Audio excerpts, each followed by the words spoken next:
Okay, सबको screen नजर आ रही है? सो yesterday we were discussing types of relation. सिर्फ एक टाइप रह गया था, लेकिन सब एक बार रिवाइज कर लेते हैं. So what was empty relation? एक ऐसा रिलेशन जब हमने खुद सेट का खुद के साथ क्रॉस प्रोडक्ट किया या किसी और सेट का आपस में मैपिंग करी, आपस में दो सेट्स की मैपिंग करी, तो रिलेशन में अगर हमने कुछ भी नहीं लिखा है तो उसको हम एम्प्टी रिलेशन बोलते हैं, अगर उनमें आपस में कुछ भी रिलेशनशिप नहीं एग्जिस्ट करता. उसके बाद यूनिवर्सल रिलेशन क्या कहता था कि जब हमारे पास दो सेट्स हैं और उनकी आपस में हमने मैपिंग करी, तो सभी एलिमेंट्स आपस में एक दूसरे के साथ मैप हो रहे हैं, वो सभी पेयर्स अगर एक रिलेशन में अवेलेबल हैं तो उसको हम यूनिवर्सल रिलेशन बोलते हैं. After that identity relation. Identity relation is अगर हमारे पास एक सेट है, मान लो ए है या पी है और उसमें कुछ एलिमेंट्स हैं, उसमें जो अगर सपोज ए में 1 और 2 है तो रिलेशन में अगर 1 1 है और 2 2 है तो उसको हम आइडेंटिटी रिलेशन बोलेंगे कि जो हमारे पास उसमें एलिमेंट्स हैं उसका खुद के साथ ही पेयर अगर अवेलेबल है रिलेशन में तो उसको हम आइडेंटिटी रिलेशन बोलते हैं. और सिर्फ खुद के साथ पेयर ही अवेलेबल होना चाहिए, किसी और एलिमेंट के साथ पेयर अवेलेबल नहीं होना चाहिए. जैसे you can see here in the example, in set P 1 2 3 4 elements हैं और उनका आइडेंटिटी रिलेशन क्या होगा? 1 1 2 2 3 3 एंड 4 4. उसके खुद के जो एलिमेंट्स हैं उनके खुद के साथ जब सभी पेयर्स अवेलेबल हैं तो उसे हम आइडेंटिटी रिलेशन बोलते हैं.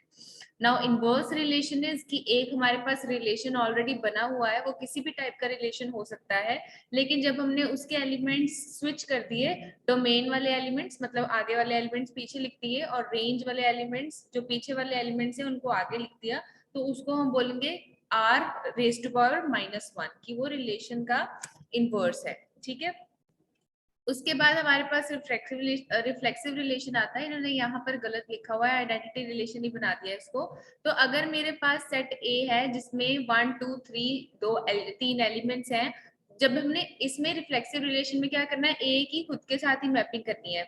खुद के साथ मैपिंग करके जब इसमें 1 1 1 2 3 3 इवन 1 3 इवन 1 2 2 1 वो सभी एलिमेंट्स जब आएंगे तो उसको हम रिफ्लेक्सिव रिलेशन बोलते हैं. रिफ्लेक्सिव रिलेशन सिर्फ खुद के साथ ही जब मैपिंग होती है तब हम उसको रिफ्लेक्सिव रिलेशन बोलते हैं. इसकी एग्जांपल आप यहाँ से देख लो, इस साइड पे सही नहीं दिया हुआ. So you can see reflexive relation, a relation R on set A is said to be reflexive जब A खुद के एलिमेंट्स खुद के साथ उसके पेयर अप हो रहे हैं. वो जरूरी नहीं है कि सेम होने चाहिए. यहाँ पर आप एग्जांपल देख रहे हो, 1 1 है, 2 2 है, 1 3 भी है, 2 4 भी है, 3 3 3 4 4 4. लेकिन अगर अकेले 1 1 2 2 3 3 4 4 है तो वो आइडेंटिटी रिलेशन है, अदरवाइज इसको हम रिफ्लेक्सिव रिलेशन बोल सकते हैं अगर बाकी एलिमेंट्स के साथ भी पेयर अवेलेबल हैं. ठीक है. उसके बाद हमारे पास आता है सिमेट्रिक रिलेशन.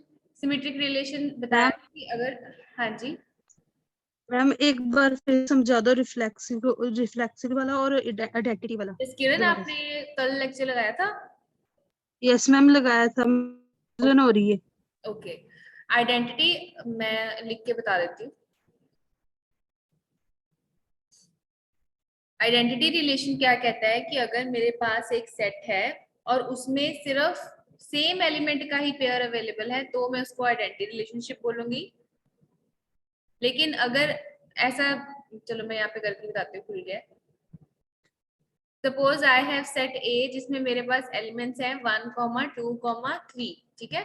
अगर मैं एक ऐसा रिलेशन लिखूंगी जिसमें मेरे पास एलिमेंट्स हैं 1 1 2 2 और 3 3, तो ये मेरा कौन सा रिलेशन होगा? आइडेंटिटी रिलेशन होगा कि सिर्फ जो दोनों पेयर्स बने हैं वो सेम एलिमेंट के ही बने हैं. ठीक है. उसके अलावा और कुछ नहीं है. लेकिन अगर इसी में ही उसके अलावा हम बाकी पेयर्स भी ऐड कर दें, 1 1 2 2 तो है, 3 3 भी है, लेकिन इसके साथ हम 1 2 कर दें, 1 3 कर दें, 2 3 कर दें और 3 1 कर दें, तो इसको हम क्या बोलेंगे? रिफ्लेक्सिव रिलेशन बोलेंगे. ठीक है. एक तो मैपिंग क्या करनी है, ए की ए के साथ ही मैपिंग करनी है. जब सेम एलिमेंट्स पेयर में है तो वो आइडेंटिटी रिलेशन है, सिर्फ सेम ही एलिमेंट्स होने चाहिए, तो उसको हम आई बोलेंगे, आइडेंटिटी रिलेशन. लेकिन रिफ्लेक्सिव रिलेशन किसको बोलेंगे? अगर उसके अलावा बाकी एलिमेंट्स के साथ भी पेयर्स अवेलेबल होंगे तो. ठीक है. Okay ma'am. सो उसके बाद हमारे पास सिमेट्रिक रिलेशन. सिमेट्रिक रिलेशन क्या कहता है कि अगर एक रिलेशन में मेरे पास ए बी अवेलेबल है तो बी ए भी अवेलेबल होना चाहिए, उसका उल्टा भी अवेलेबल होना चाहिए। तो अगर मैं आपको यहाँ पे बताऊं, अगर मेरे पास ये ए है और एक और मेरे पास सेट है बी जिसमें मेरे पास एलिमेंट्स है small A and small B, ठीक है। तो अगर मैं एक रिलेशन बनाऊंगी 1, ए, तो सिमेट्रिक रिलेशन क्या कहता है कि अगर इसको सिमेट्रिक बनाना है तो इसमें a, 1 एलिमेंट भी होना चाहिए। अगर यहाँ पर मेरा 2, बी है तो इसमें b, 2 भी होना चाहिए, तभी हम इसको सिमेट्रिक रिलेशन बोलेंगे, राइट। उसके बाद हमारा जो नेक्स्ट रिलेशन है वो है ट्रांजिटिव रिलेशन।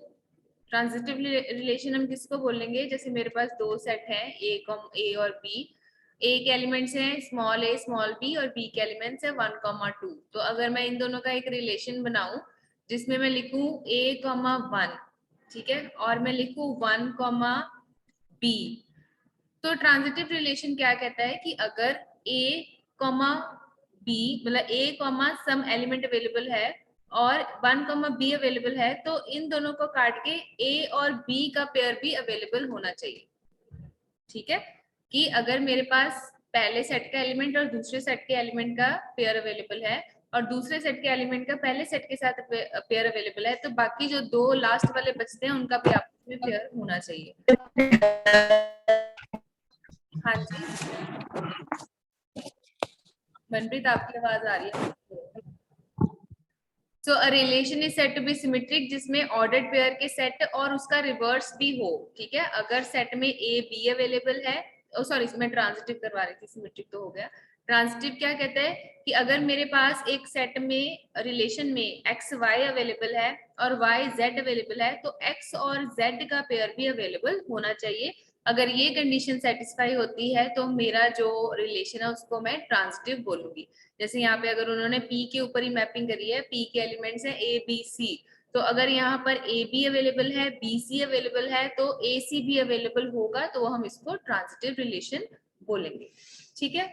अब इक्विवेलेंस रिलेशन की एक डेफिनेशन ही है कि अगर एक ऐसा रिलेशन जो हमारा रिफ्लेक्सिव भी हो, ट्रांजिटिव भी हो और सिमेट्रिक भी हो, ये तीनों चीजें सेटिस्फाई करता हो, तो उसको मैं इक्विवेलेंस रिलेशन बोलूंगी। एक ऐसा रिलेशन जो रिफ्लेक्सिव भी हो, ट्रांजिटिव भी हो और सिमेट्रिक भी हो, तो उसको मैं इक्विवेलेंस रिलेशनशिप बोलूंगी, रिलेशन बोलूंगी। अब जो हमारे पास यूनिवर्सल रिलेशन होता है, यूनिवर्सल रिलेशन में तो सभी टाइप्स ऑफ पेयर्स होते हैं, जितने पेयर्स आ सकते हैं हमारे एक रिलेशन में उतने रिलेशंस होते हैं, तो वो इक्विवेलेंस रिलेशन ही होगा, बिकॉज उसमें सभी पेयर्स अवेलेबल होते हैं। वो रिफ्लेक्सिव भी होगा, वो ट्रांजिटिव भी होगा, वो सिमेट्रिक भी होगा, ठीक है। तो यूनिवर्सल पेयर जो रिलेशन जो है वो हमेशा इक्विवेलेंस रिलेशन होगा, और जो आइडेंटिटी रिलेशन है वो भी हमेशा इक्विवेलेंस रिलेशन होगा, क्योंकि आइडेंटिटी रिलेशन अगर मैं बात करूं, यहाँ पर मेरे पास a इज इक्वल टू 1, 2, 3 है, ठीक है ना। तो अगर मैं एक आइडेंटिटी रिलेशन लिखती हूँ 1, 1, 2, 2 एंड 3, 3, ठीक है, ये रिफ्लेक्सिव भी है, ठीक है। रिफ्लेक्सिव में जरूरी नहीं होता कि इसमें मतलब 1, 2, 2, 3 हो ही हो, मतलब अगर हो तो भी रिफ्लेक्सिव है, इसको भी हम रिफ्लेक्सिव बोल सकते हैं। आइडेंटिटी रिलेशन को रिफ्लेक्सिव रिलेशन बोल सकते हैं, लेकिन रिफ्लेक्सिव रिलेशन को आइडेंटिटी रिलेशन नहीं बोल सकते हैं। सो ये रिफ्लेक्सिव भी है, ठीक है। क्या ये सिमेट्रिक है? अगर 1, 1 है तो हम इसको अगर इसका सिमेट्रिक मतलब उल्टा भी लिखना होगा तो उसका भी तो आंसर 1, 1 ही आएगा, तो उसको हम दोबारा थोड़ा ना लिखेंगे, तो ये सिमेट्रिक भी है, ठीक है। अगर हमारे पास यहाँ पर 1, 1 है, 2, 2 है, 3, 3 है, इसमें तो किसी में कुछ कॉमन आ ही नहीं रहा, कुछ पेयर बनाने की जरूरत ही नहीं है, तो इसको हम ट्रांजिटिव भी बोल सकते हैं, ठीक है। तो ये तीनों चीजें जो है आइडेंटिटी रिलेशन भी सेटिस्फाई करता है, तो ये आप याद रख लेना कि जो हमारा आइडेंटिटी रिलेशन है और जो हमारा यूनिवर्सल रिलेशन है वो हमेशा इक्विवेलेंस रिलेशन होता है, ठीक है। इसके बेस के ऊपर कुछ एक्सरसाइज क्वेश्चंस मैं आपको दे दूंगी, तो आप मतलब आइडेंटिफाई कर लेना उसमें से कि कौन सा किस टाइप का रिलेशन है, तो आपकी प्रैक्टिस हो जाएगी तो आपको ज्यादा क्लियर हो जाएगा, ठीक है। क्लियर? ओके। सो जो कल मैंने पाइथन की आपको एग्जांपल